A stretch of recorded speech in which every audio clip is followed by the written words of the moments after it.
अपना उत्तराखंड में आपका स्वागत है। आपके साथ मैं हूं नलिनी पांडे। खबरों की शुरुआत करेंगे। ऋषिकेश में एक हैरत अंगेज मामला देखने को मिला जब पुलिस ने छेड़खानी के आरोपी को पकड़ने के लिए एम्स के अंदर वार्ड में गाड़ी पहुंचा दी। इस दौरान वार्ड में अफरा तफरी मच गई। वार्ड में एडमिट मरीजों को लोग हटाते हुए नजर आए। बताया गया ऋषिकेश एम्स में एक महिला डॉक्टर से एक नर्सिंग अधिकारी ने छेड़खानी कर दी थी। इसके बाद आरोपी के खिलाफ कार्रवाई की मांग को लेकर जूनियर और सीनियर डॉक्टरों ने जमकर हंगामा किया।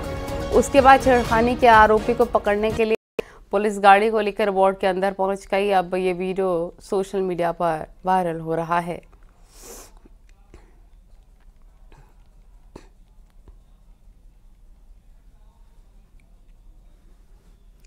अगर आप यमुनोत्री धाम की यात्रा पर हैं तो संभल कर यात्रा करें। यमुनोत्री पैदल मार्ग पर कभी भी पहाड़ी से पत्थर गिर सकते हैं।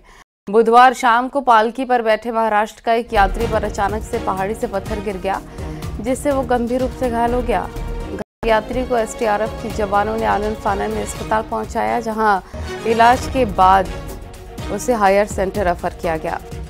आपको बता दें कि यमुनोत्री पैदल मार्ग पर कई बार पहाड़ी से पत्थर गिर जाते हैं।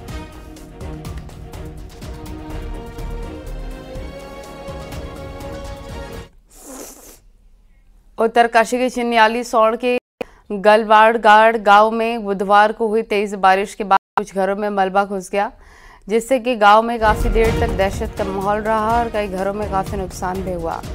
मलबे में दबने से एक भैंस की और एक बैल की मौत हो गई, जबकि एक भैंस गौशाला में ही फंस गई थी, जिससे ग्रामीणों और रेस्क्यू टीम ने रात को सकुशल रेस्क्यू किया।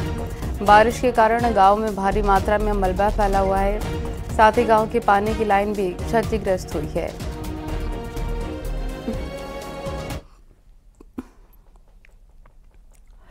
बुधवार को पौड़ी जिले में भी मूसलाधार बारिश देखने को मिली। पौड़ी के एकेश्वर और पाबी क्षेत्र में कई हिस्सों में तेज बारिश हुई। बारिश के कारण बैजरो क्षेत्र का पंचराड़ गदेरा उफान पर आया है। तस्वीरों में आप साफ देख सकते हैं किस तरह से गदेरा उफान पर है। गदेरे का पानी सड़क पर तेजी से बहता नजर आ रहा है। इससे ट्रैफिक भी बाधित हो गया है। वहीं कई क्षेत्रों में बरसाती नाला भी सड़क पर बहने लग गया है। अचानक से इतना ज्यादा पानी आने से लोग भी दहशत में आ गए हैं।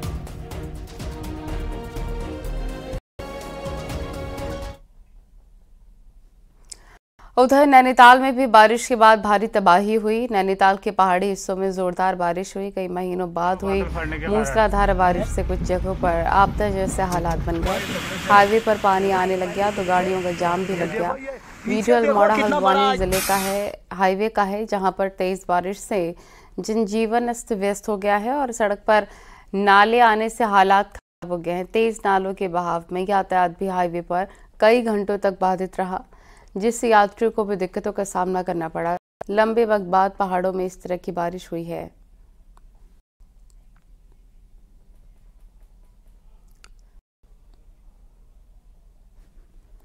चारधाम यात्रा में रिकॉर्ड यात्रियों के पहुंचने का सिलसिला जारी है। गंगोत्री यमुनोत्री धाम की यात्रा में अब तक 3,15,000 से ज्यादा यात्रियों ने दर्शन किए हैं, जो पिछले साल की तुलना में काफी ज्यादा है। यमुनोत्री धाम में 1,64,000 और गंगोत्री धाम में 1,51,000 से ज्यादा यात्रियों ने दर्शन किए हैं और आने वाले दिनों में यात्रियों की संख्या में और ज्यादा इजाफा होने की संभावना है, जिससे जिला प्रशासन यात्रा पर पूरी तरह से नजर बनाए हुए है और उत्साहित नजर आ रहा है। की यात्रा जैसे आप लोग को पता है, जो पिछले साल के साथ तुलना करें ऑलमोस्ट हमारे दुगुने या दुगुने से ज़्यादा यात्री आ रहे हैं। तो शुरुआत में थोड़ा दबाव रहा था। उस दबाव को नियंत्रित करने के लिए और यात्रा को सुरक्षित और व्यवस्थित करने के लिए हम लोगों ने गेट सिस्टम लागू किया था। विश्व प्रसिद्ध धाम भगवान केदारनाथ की यात्रा पर इस बार रिकॉर्ड श्रद्धालु पहुंचे हैं। ऐसे में सबसे अधिक भीड़ सोनप्रयाग और गौरीकुंड में लग रही है। कई बार तो यहां पर श्रद्धालुओं का भारी हुजूम उमड़ पड़ता है। पुलिस को भी भीड़ को नियंत्रित करने में काफी दिक्कतें आ रही हैं। अब पुलिस ने अधिक जवानों की तैनाती कर स्लीपर के जरिए श्रद्धालुओं को संयम बनाए रखने की अपील की, जिसमें कि अब पुलिस को भी थोड़ी राहत मिल रही है।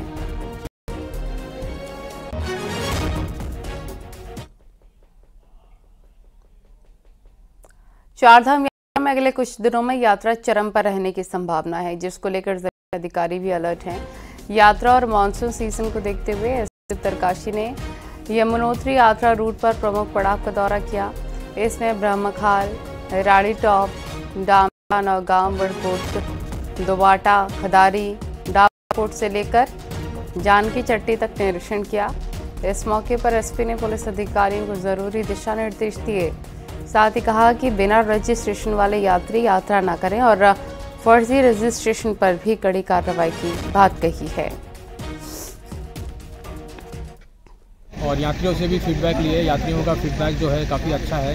सब लोगों को अच्छे दर्शन हो रहे हैं। और जो यात्री दूर दराज से आ रहा है उनसे मेरा विनम्र और करबद्ध निवेदन है कि शासन के भी निर्देश हैं कि जो यात्रा पे जो भी आ रहा है वो अनिवार्यतः पंजीकरण करा के आए और उसी दिन का पंजीकरण लेके आए जिसमें उसके दर्शन करने हैं। आज देश भर में बुद्ध पूर्णिमा का पर्व है। हरिद्वार में हर की पैड़ी में गंगा स्नान करने के लिए हजारों की संख्या में श्रद्धालु पहुंच रहे हैं। गंगा घाटों पर श्रद्धालु की भारी भीड़ उमड़ रही है। पुलिस प्रशासन ने सुरक्षा के पुख्ता इंतजाम किए हैं। मेला क्षेत्र को 7 जोनी सेक्टर्स में बांटा गया है। करके काफी आनंद महसूस हुआ। जैसे कि देखा जा रहा है कि आज काफी भीड़ भी बहुत है। मैंने शायद आज तक उत्तराखंड में इतनी भीड़ स्नान वाले दिन कभी मैं आया ही नहीं, तो मेरे लिए कि गर्व की बात भी है कि मैं आज स्नान वाले दिन यहाँ पहुँचा हूँ। बहुत आनंद आ रहा है, बहुत अच्छा लग रहा है स्नान करके। ये इसका बहुत महत्व है। यहाँ स्नान से बहुत वो मिलते हैं, मनोकामनाएं पूरी होती हैं, सारी मनोकामना। बुद्ध पूर्णिमा के मौके पर हरिद्वार में हर की पैड़ी पर गंगा स्नान करने वालों का जमावड़ा लगा हुआ है। सुबह 4 बजे से श्रद्धालु दूर दूर से हरिद्वार में हर की पैड़ी पर गंगा में आस्था की डुबकी लगाने के लिए पहुंच रहे हैं।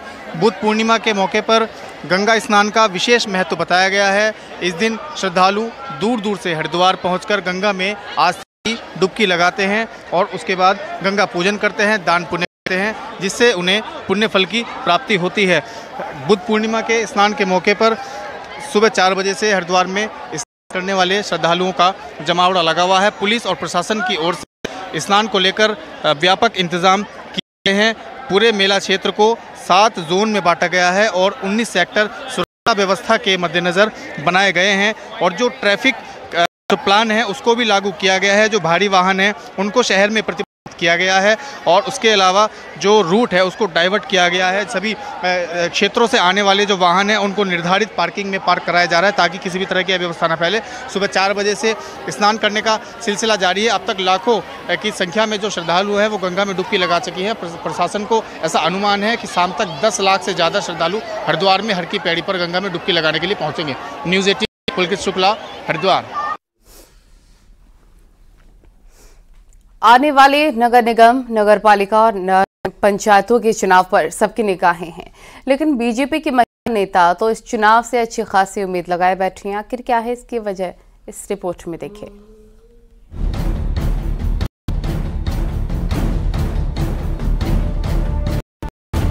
पीएम मोदी के चुनावी मंचों पर महिलाओं की ये मौजूदगी बीजेपी की महिला नेताओं के चेहरे को चमकीला बना रही है, क्योंकि उन्हें निकाय चुनावों में अपने लिए नई उम्मीद दिखने लगी है और वो खुलकर अपनी नगर निगम के मेयर, नगर पालिका और पंचायत अध्यक्षों के लिए दावेदारी भी करने लगी है। देखिए, मैं एक पुरानी कार्यकर्ता हूं, क्योंकि मैंने ब्लॉक प्रमुख का चुनाव भी लड़ा है, जिला पंचायत लड़ा है, 2 बार बीडीसी लड़ी है, क्योंकि मैं जो है 4 बार की जनप्रतिनिधि हूँ। इसलिए मैंने दावेदारी भी की है। महिला सीट होने पर पार्टी मेरे को पुरानी कार्यकर्ता के नाते मेरे में विचार करेगी, ऐसा मेरा मानना है। दूसरी तरफ पार्टी भी महिलाओं की दावेदारी का खूब समर्थन कर रही है। घर में बैठकर सोचने से ज्यादा बेहतर है कि मैदान में उतरना और अपने आप को साबित करना कि हम दोनों तरफ, घर भी और बाहर भी, हम संभाल सकते हैं। इसलिए हमें दावेदारी जरूर करनी चाहिए। वो अलग बात है पार्टी देती है नहीं देती। दरअसल केंद्र की मोदी सरकार के केंद्र में पिछले 10 सालों में महिलाओं के प्रति बेहद नर्म रहा।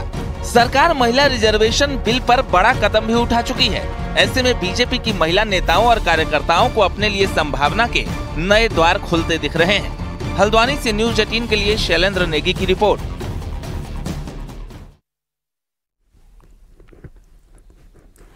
उत्तराखंड में नया सेशन शुरू हुए 2 महीने हो गए, लेकिन इस बार हर बार की तरह इस बार भी स्थिति जस की तस है।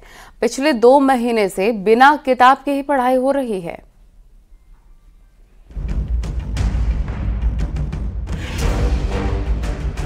हर साल सरकारी स्कूल की किताबों के लिए सरकार बजट पास करती है कि नए सेशन में बच्चों को नई किताबें मिले, लेकिन स्थिति ये है कि सेशन शुरू हो चुका है और 2 महीने बाद भी स्टूडेंट्स बिना किताब के ही सिलेबस की पढ़ाई कर रहे हैं। ये हाल शहरी क्षेत्रों का है तो पहाड़ के दूरस्थ इलाकों की स्थिति खुद ही समझी जा सकती है। बच्चे भी पास आउट छात्रों से किताब मांगकर पढ़ाई कर रहे हैं। इस साल हमारी बुक नहीं आई है, हम पुरानी बुक से पढ़ रहे हैं। दिक्कतें हो रही है? कैसे पढ़ा रही है मैम आपको? अच्छी पढ़ा रही है। नहीं, हमें बुक्स नहीं मिले। हम जो लास्ट ईयर वाले बच्चे थे उनसे हमने बुक्स ली है। हमें बहुत दिक्कतें होती है। हम मांग के स्टूडेंट मांग के बुक्स लेते हैं और फिर अपना काम करते हैं। वहीं टीचर्स बताते हैं कि क्लास 6-7 की साइंस, गणित, हिंदी की किताब नहीं आ पाई है, जबकि 3 और 8 क्लास की तो एक भी किताब स्कूल में नहीं आई। जबकि अधिकारी कहते हैं कि कुछ किताबों को लेकर ही दिक्कत है और 1 जुलाई से पहले किताबें स्कूल में पहुंचा दी जाएंगी। बुक्स वास्ते तो हम लोगों ने पिछले साल के बच्चों के बोल दिया था कि जब एग्जाम्स खत्म हो गए तो सारे बच्चे बुक्स ही जमा करेंगे, तो उन्हीं किताबों से हम लोग पढ़ा रहे हैं। और 6 और 7 में भी बच्चों की लगभग किताबें आ गई हैं, विज्ञान, गणित और संस्कृत को छोड़ के, लेकिन 8th में भी कोई भी बुक्स नहीं आई है। तो जो लास्ट ईयर की बुक्स हैं बच्चे उन्हीं से पढ़ रहे हैं अभी। 6th क्लास में ये हाल सिर्फ इस साल का ही है। हर बार किताबों के लिए मारामारी होती है। सेशन शुरू हो जाता है और किताबें नहीं होती। बच्चे भी हर साल दूसरी क्लास में पहुंच जा रहे हैं, लेकिन हालात आज भी वही के वही है। न्यूज़ 18 के लिए देहरादून से भारती सकलानी की रिपोर्ट।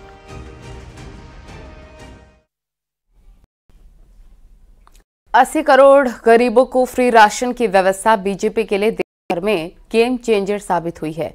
हालांकि उत्तराखंड में कुछ समय से अंत्योदय स्कीम में मिलने वाले राशन के डिस्ट्रीब्यूशन को लेकर दिक्कतें आने की बात सामने आ रही हैं। ये पूरा मामला क्या है, देखिए रिपोर्ट में।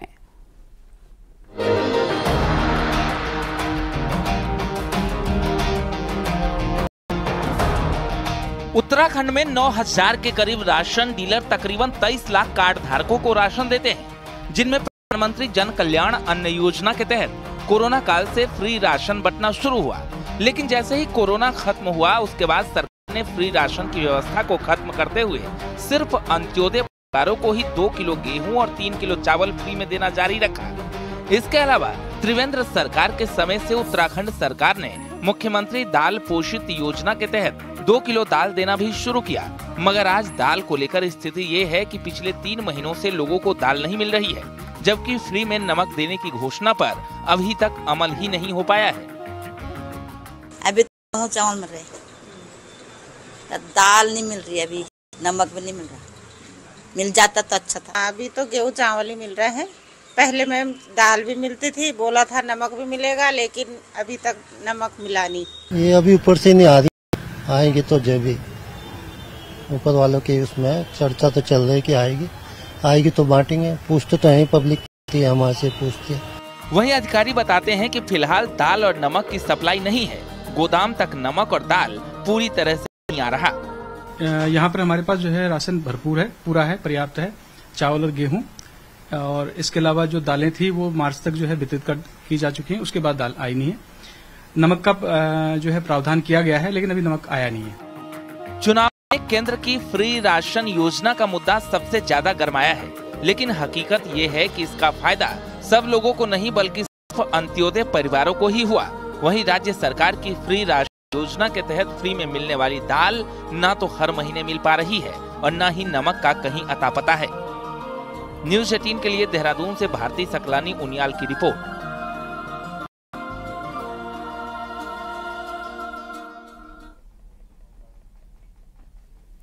बाराती नाच रहे हैं, महिलाएं मंगल गीत गा रही हैं। पूरे माहौल में शादी का उल्लास है और दूल्हा दुल्हन है 2 पेड़। इन 2 पेड़ों की खास शादी देखिए इस रिपोर्ट में।